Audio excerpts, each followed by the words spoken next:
In our last class period, we talked about developments in the early and even up into the 60s and 70s of the 1900s, or the 20th century. The 20th century, we have basically, when we're not fighting wars, we're starting to reap the results of putting the government in charge and in control of education. And then having those in the government, or those that the government gives control of the teachers' colleges, be more of a humanist frame of mind. And so those ideas are being passed on to our teachers.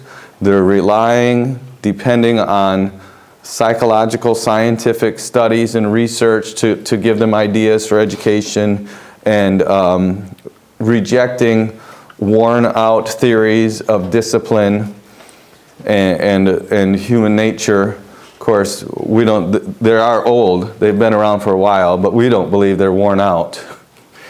They're well used and to good profit. But generally, these ideas have been taught to the teachers, and now the teachers are been teaching children over and over and over again, and then those children are going to college, and we have a lot of unrest in the late 50s and the 60s in our whole country. Rock music, did I mention that? Doesn't matter. Rock music. The Beatles come to America. Elvis is popular. Television becomes very popular, very accessible. Now, we laugh at the television of the 50s and 60s. You know, they had just invented color, or just moving images with sound. You know, Charlie Chaplin started talking. We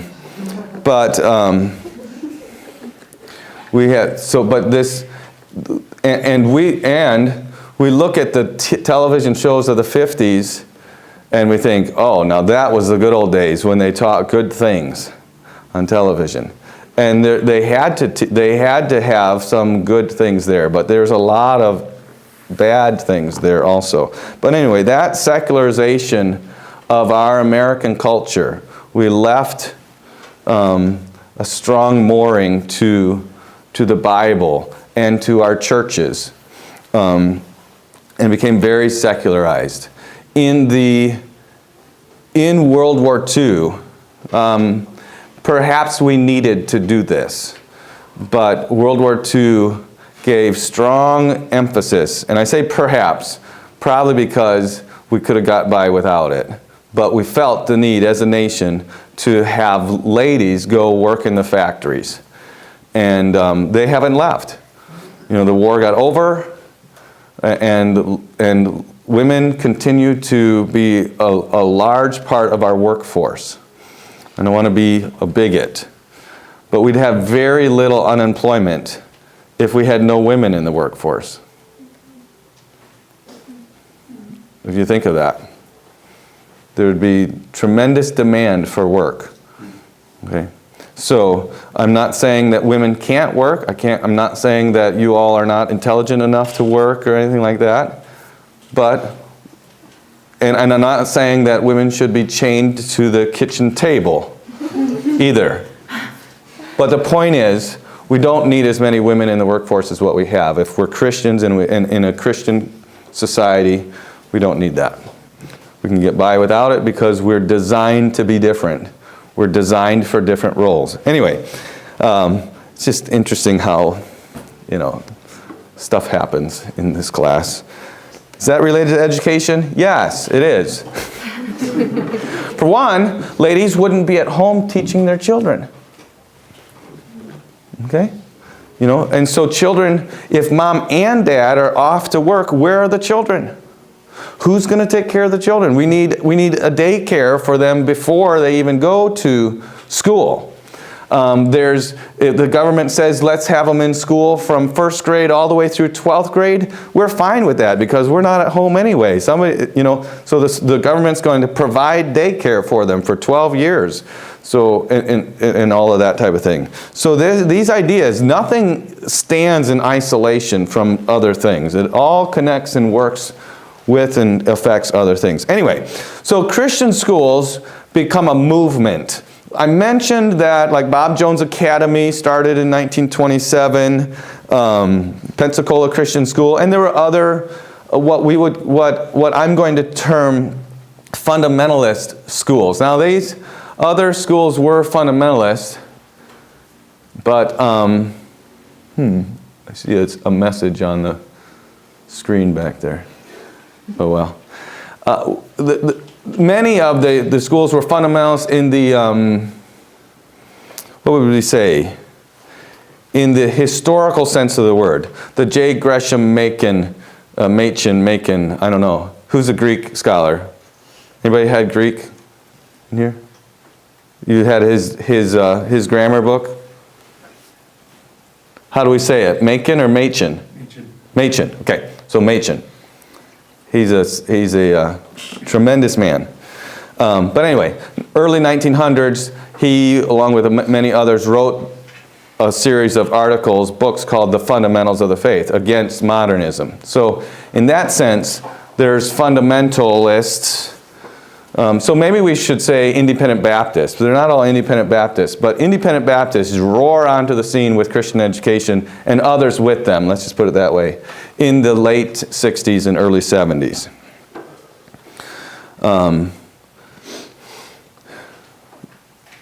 There's I don't know the numbers, but doubling, tripling, it's used to be, I mean, before this, there were Christian schools, but here and there. Now they're popping up all over the place. There's statistics like during a certain period of time, which would be a couple years, a Christian school, on average, a Christian school opened every minute or every 2 minutes, something like that. Now, obviously, they didn't wait till October to open. Okay, but there were so many opening, hundreds are opening, that they're all over the place. They're opening, and there are there's different reasons for this. We mentioned that, and as I said this, I think of one more reason that I should mention. We might talk about it later on. There's the knee-jerk reaction. Remember, things are bad in the public school, so we're going to start a Christian school. And this is just, we still have people come to Christian schools today for these reasons, and I mentioned that. You know, Billy's getting beat up by Susie at the public school, and so Billy's parents bring him to the Christian school. Susie's family moves 3 hours away. Now Susie's not there to beat up Billy. Everything's okay back at school, so they're going to go back to the public school. Well, if you're a Christian school administrator, you don't want to be losing that person. You don't mind that they come for the wrong reason, but if we don't teach people why we have a Christian school, really what they're getting when they get in a Christian school, they are going to leave. That's a knee-jerk reaction. That still happens today, but it happened in a large scale then because all of a sudden, and really it was, not in a matter of days, but in a matter of a year or two, all of a sudden, people were sending their children to school, and when they went to school, there was discipline, there was order, and all of that, and their kids are coming home from school from a place that's not disciplined, no order, drugs, and all kinds of bad things happening right at school. And so they're like, I'm getting out of here. We're not going to have much of that these days because parents went to schools in those conditions. They just feel like that's what you live with. But if their child is getting beat up or harassed by somebody, then they might yank their kid out of the school. So knee-jerk, white flight academies, and we probably don't have very many of these anymore. Remember, white flight is the idea back when in the 60s, when the federal government was saying you must have blacks and whites in the same schools, people are prejudiced enough to not want their kids in school with blacks. And so they would find some other place. And a private academy was an easy place to do that because most black people couldn't afford to send their kids to the private academy. They were just happy to have their kids in the white school. So, white flat academies. And then there would be some churches in this boom time, some pastors or churches would start schools because a church down the road started a school. Now, why would they do that?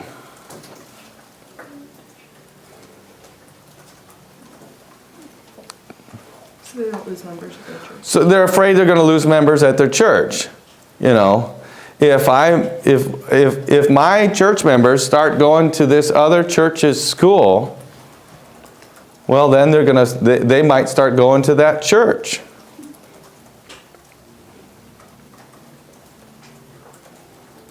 I don't mean that every pastor should, that never happens. But if you have a good church, if you're preaching the truth, you shouldn't have to worry about people leaving your church for good reasons, at least. I mean, if they leave for bad, people always leave for bad reasons.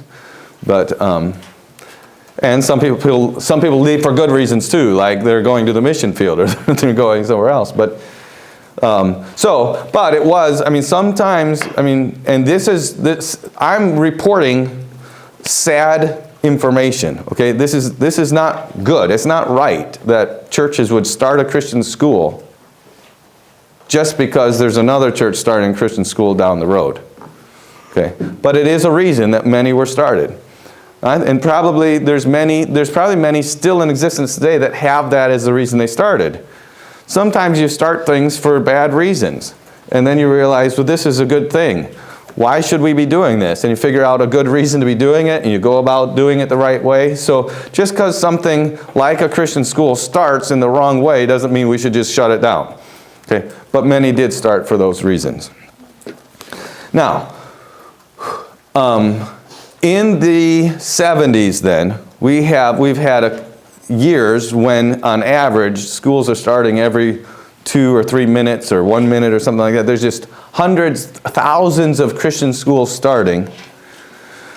There comes enough that would be reportable, a fair amount of government intervention with these Christian schools. Government intervention, what we might even call government persecution. Now, I'm going to ask a question, and there'd be a fair amount of different types of answers. So we'll see what we come up with. Why? If you've listened to this before, you can't answer. We have a couple that want the second blessing here. Right, Lorena? Mm-hmm. She doesn't know why anyway. Why? Okay, I saw one hand. There's just some just really common sense reasons, and then maybe some more not extra deep, but you might not think of them right away. Heather, what do you think? The public school is losing an amount of students. They're losing an amount of students. Okay, so the formula for funding for schools is the number of students in your school. You get a certain amount of money for your school.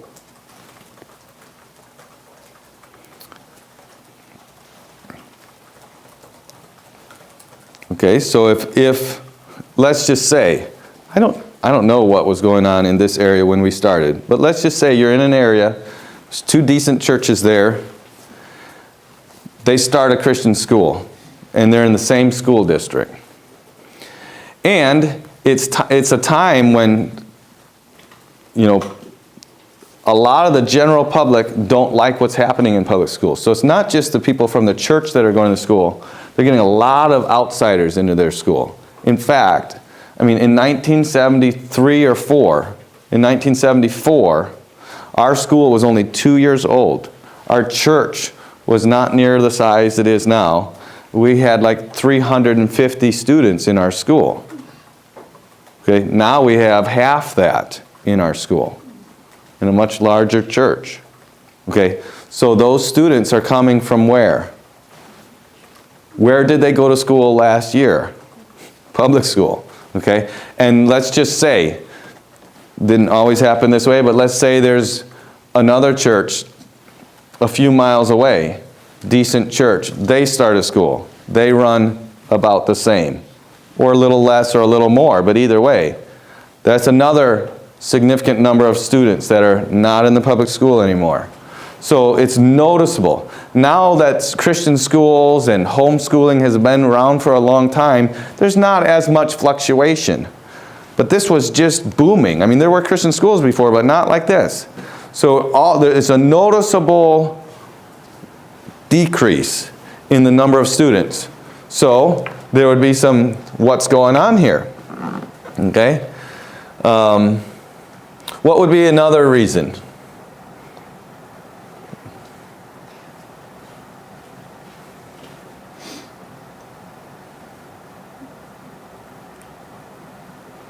These two here think they can say something.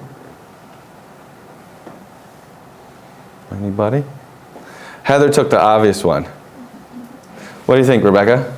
Well, there were rules and regulations for the public schools about how much education the children had to obtain to, so maybe they were, in a sense, trying to make sure that the same standards were set in the Christian schools. Okay, so public schools have standards. That's actually the name of them. If you went to any state of the union's website and searched for educational standards, you'd see written out.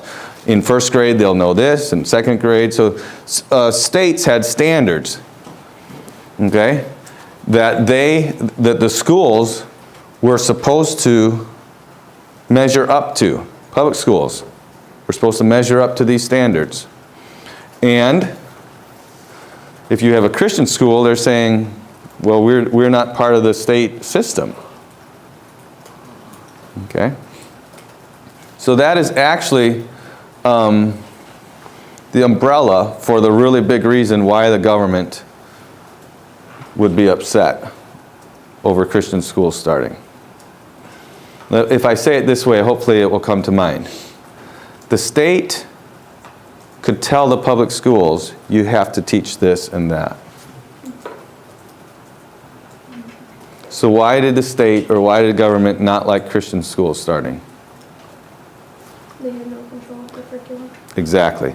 They had no control. Okay? That's the key word. The key word is control.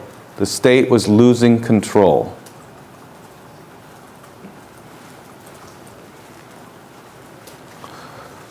For a long time, over 100 years, slowly, humanists, statists, totalitarians, Marxists, socialists, whatever you want to call them, every brand of that type of thing, was slowly getting more and more and more and more control over education. Sure, they probably didn't like it, but there was a Christian school here and a Christian school there and a boarding school there and whatever. But boom, all of a sudden there's this tremendous, and we see the result of what we had in the 60s is what they wanted, what they would love to see again. Anarchy. It really was. Very, very much anarchy. Very, very much little real control. Okay? Because right before anarchy, or right after anarchy comes what? Tremendous control. Dictatorial control.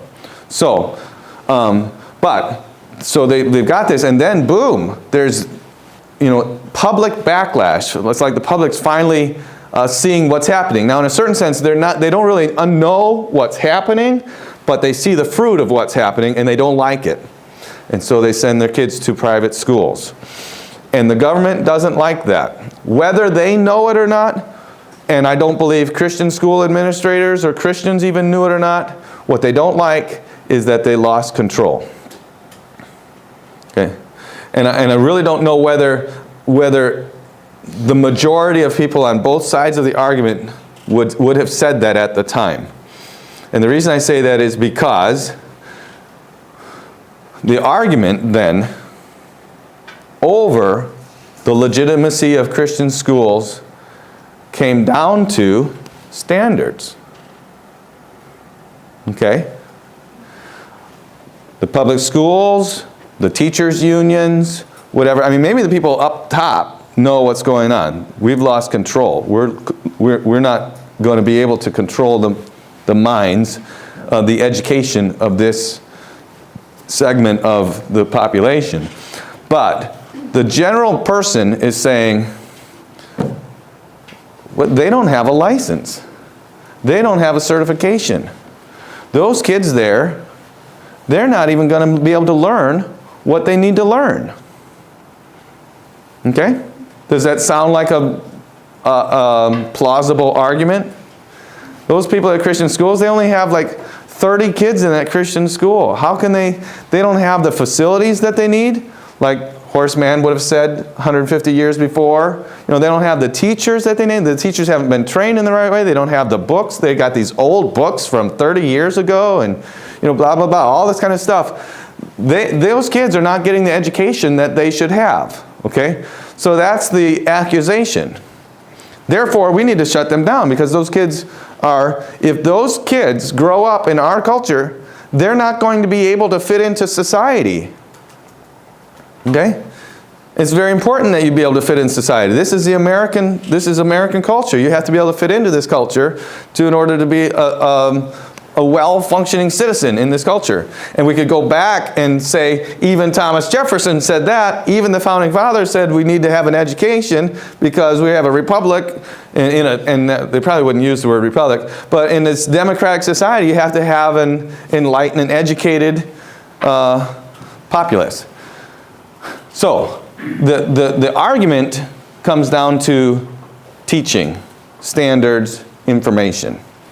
And I say, no, I wasn't there. So, you know, looking back, I've got my 20/20 glasses on. But most Christians didn't recognize what the argument was over either. Okay? And we still have little snippets of this thinking in our Christian culture, educational culture today.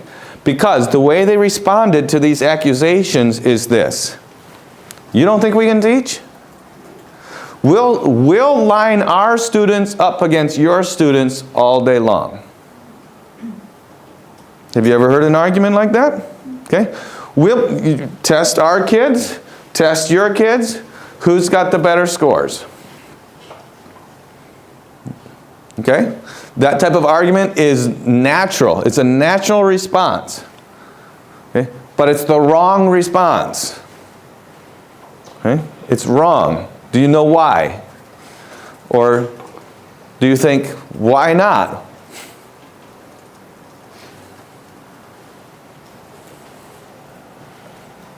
Why is that the wrong response? Sarah? I mean, okay, I'll say it's not the purpose of the school, but, I mean, you do want to get good grades. But, you're looking more at the foundation. Okay. The background, biblical, All right. the teaching. Okay. Mary? Just getting more involved with the world. What's that? Getting more involved with the world and worldly education. I'm not following where you. What is it? What was it? Having the contests or such. Oh, having contests or such would be being even more involved with the world. Okay. It doesn't really matter what you compare with because there's kids that fail in public school and there's kids that fail in Christian school. It really depends on how they learn and how well the students are being taught, not what they're being taught. Okay. Serenity? Well, with this testing, you was probably using secular standards, so it was sort of admitting that the secular standards were the standards that we should be matching up with. Okay. Right. A lot of good ideas there. So if we say, Serenity is saying, if we say, sure, test our kids, we're making an admission that their test is the standard. Okay? And that's in a certain sense, if we're having a Christian school because what's going on there is bad, we say, well, we have our own standard. Another way, but we might be saying, we're going to blow that standard out of the water because we hold ourselves to a higher standard. Okay. Mary says, if we put our kids in to those situations where they're in competition with worldly children, we just got our kids out of the worldly situation, and now we're letting them go back into that situation. I can understand that, but that's probably not what would happen in a testing situation, typically with grades. And that wasn't, and you didn't understand that part of the, I can tell by your face. But in a testing situation, you're going to get the same test. It's going to be taken in your own school or something like that. So, what Caitlin says is true. It really doesn't matter as much what they get as much as how they are being taught.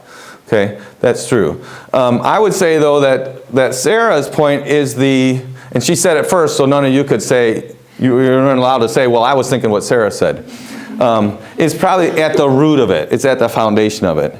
That's not what school is about. School is not about standards and scores. It's about control. They didn't like it because they were losing control. Christians said, well, we can teach just as well as you, and what we should have said, we should have went right to the root of the matter. And I say should have, when it comes up these days, we should still go right to the root of the matter. I'm not saying people didn't say this, but the root of the matter is that the government has no authority to teach. We're going to get to that when we talk about a philosophy, and really it's a theology of education. But the government has no authority to teach. That authority is reserved and actually in the Bible assigned to parents first of all, and also to churches. It's not, the government has no authority. The government's role is not teaching. Their biblical role is protecting. So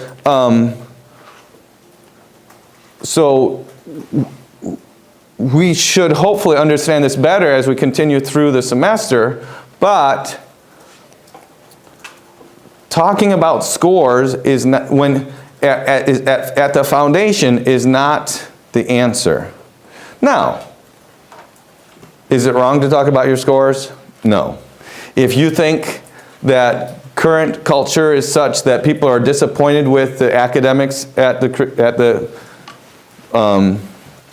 public school, and you could draw some people into your school by advertising the scores of your students, fine. But what's going to happen?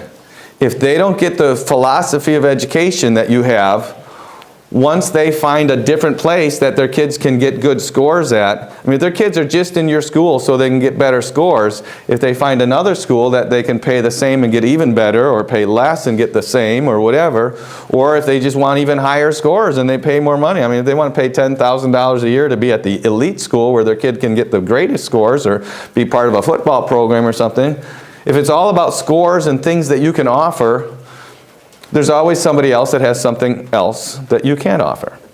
Okay, but that's not to say that it's wrong to advertise or make known what you have, but I wouldn't rely on that because that's not why we exist. Rick? I was just adding to who has the authority to teach. Obviously, biblically, the government isn't given authority, but if I'm not mistaken, the government doesn't have any authority constitutionally to educate. No, there's a certain phrase, and I'm not a constitutional scholar, but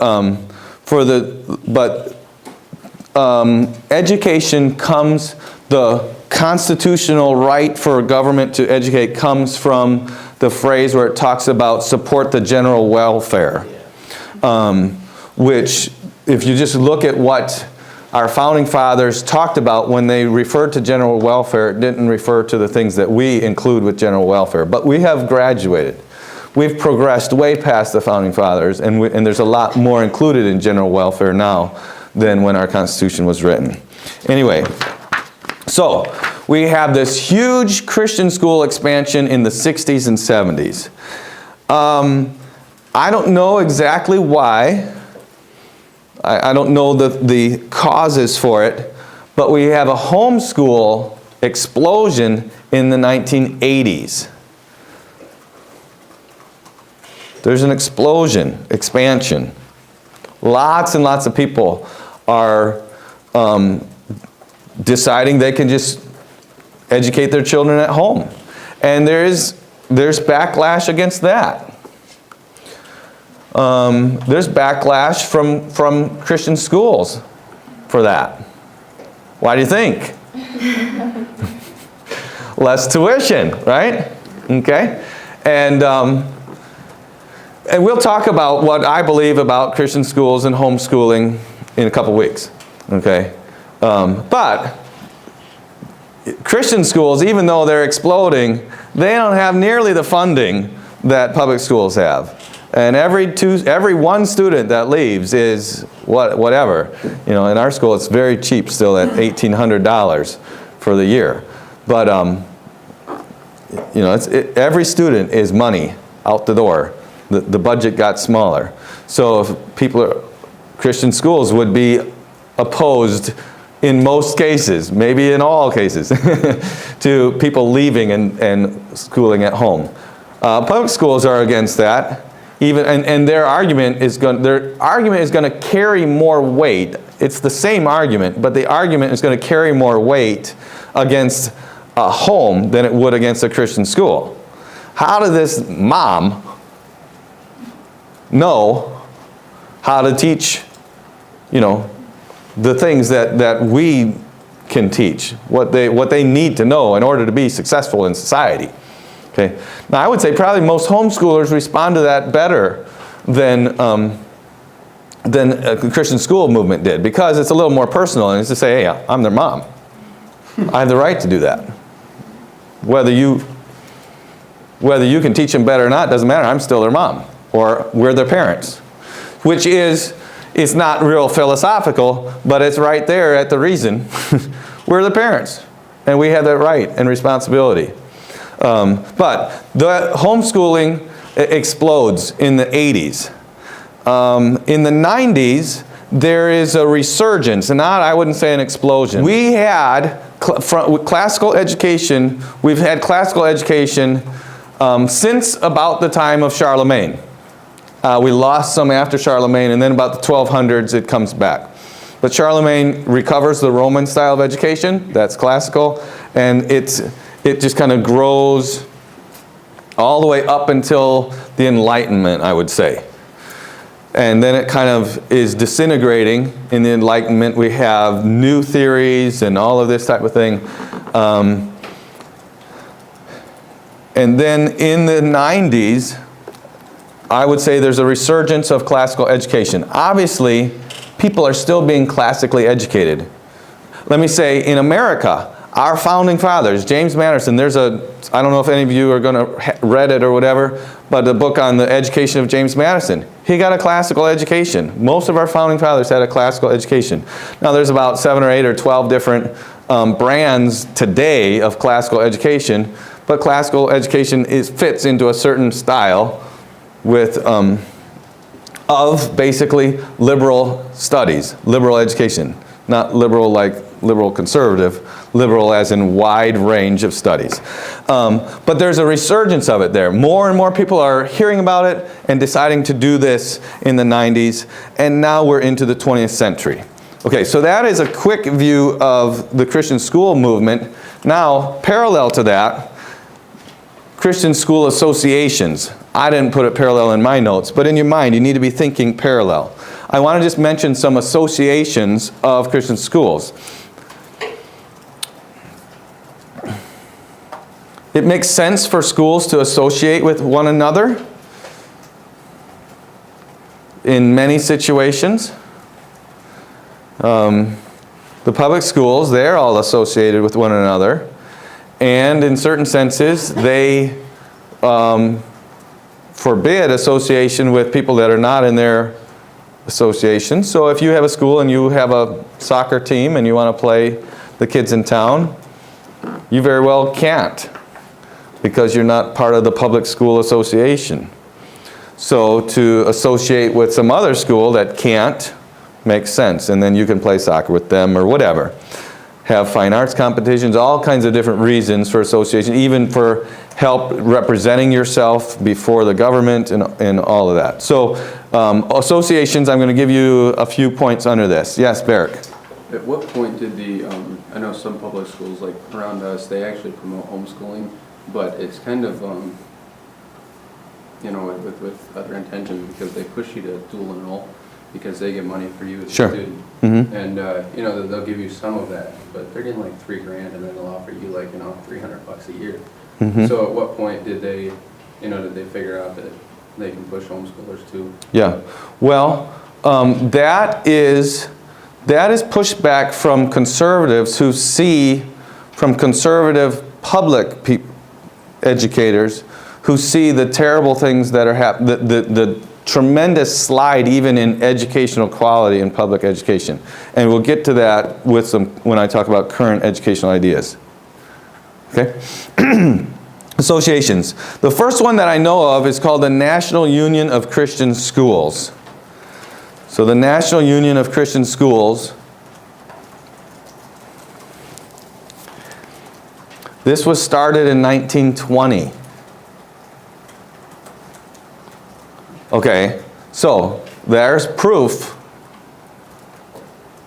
okay, that there were Christian schools long before Bob Jones Academy and Pensacola Christian School. This National Union of Christian Schools is a union of schools of the R.L. Dabney sort, the Reformed Presbyterian types. Remember I said, you know, those folks, for some reason, we don't agree with them on everything, but they saw what was going on in education way before Baptists did. Baptists generally didn't see what's going on in education until the 60s. Sorry, we were dumb. We were. I'm not saying there wasn't some. There's a Silver State Christian School, started in the mid-50s and stuff like that. But as a movement, we were like, you know, public schools are fine. Or they're not that bad. It's not worth the effort or whatever. I don't know the reasonings. I wasn't there. But we didn't see it. Other people did. And enough of them that there's a national union of Christian schools started in the 1920s. This is not important, but they'd all be subpoints. This became known as the National Association of Christian Schools in 1946. So subpoint became National Association of Christian Schools, 1946. Right underneath that, National Christian School Education Association. They changed their name to National Christian School Education Association in 1974.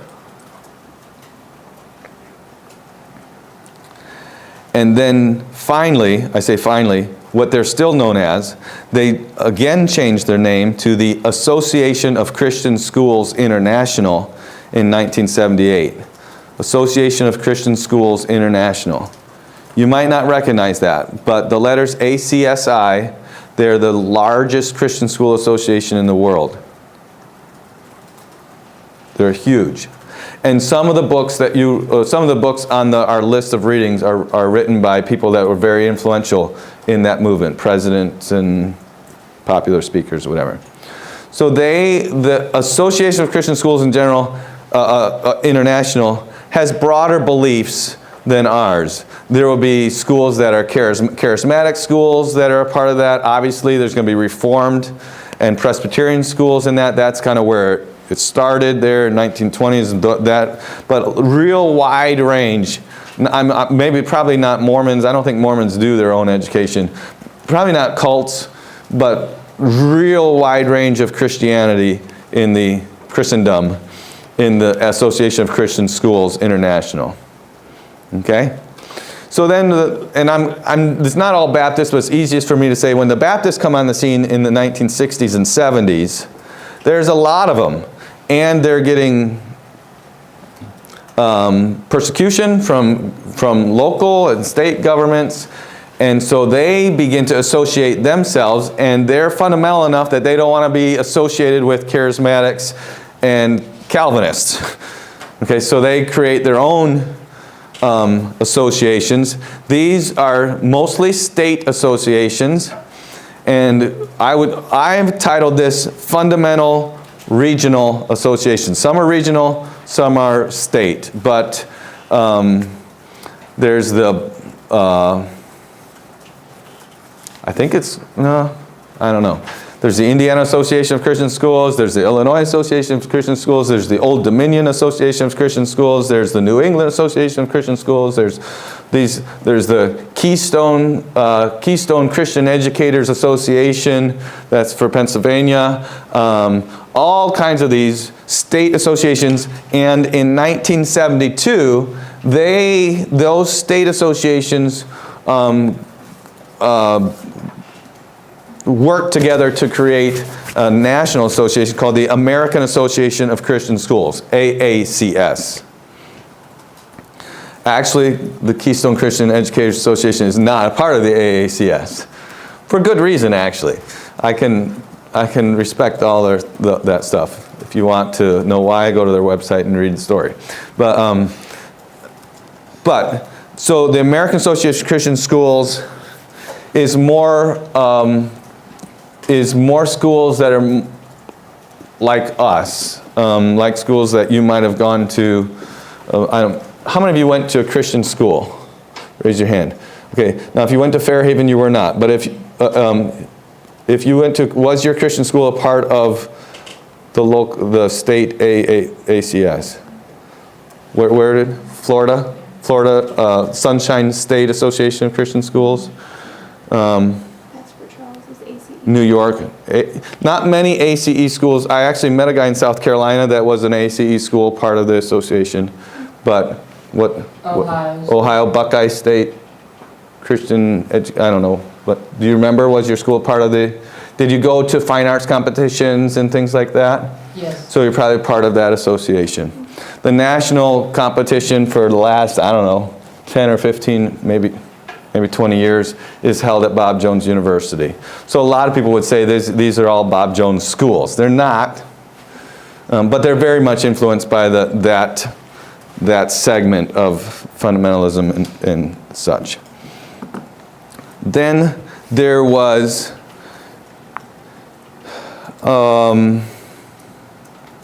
there's others, but in 1993, the Association of Classical Christian Schools was started. If you, okay, the next section of books, no, actually, next semester, section of books when we talk about development, there's several books by Douglas Wilson there. He's instrumental in starting this. We'll mention his name, but he's instrumental in starting this. He wrote a book called Recovering the Lost Tools of Learning that talked about what they had done for 10 years. In 1991, he wrote the book that talked about what they had done in their school for 10 years with a classical education. They had so much interest in it, within 2 years, they started an association of classical Christian schools. So, and it's not big like the others, but there's probably 250 members in that association. Okay, so, yes? What was the purpose of the association? Just to help with, there's things that, so like a state association will have an executive director, and the executive director, he might be the principal of school, but if it's enough people, his salary will be paid by those schools, and he will know what's going on in the state legislature. He will coordinate conferences, college fairs for kids to go to, teacher conferences for teachers to go to, coordinate athletic events, not large athletic events, I don't know, all different things that are bigger than just one school. More of a communication. Communication and association, fellowship, and really protection. I mean, as much as things are okay for us, we really live in a hostile society toward Christians and Christian education. Christian education.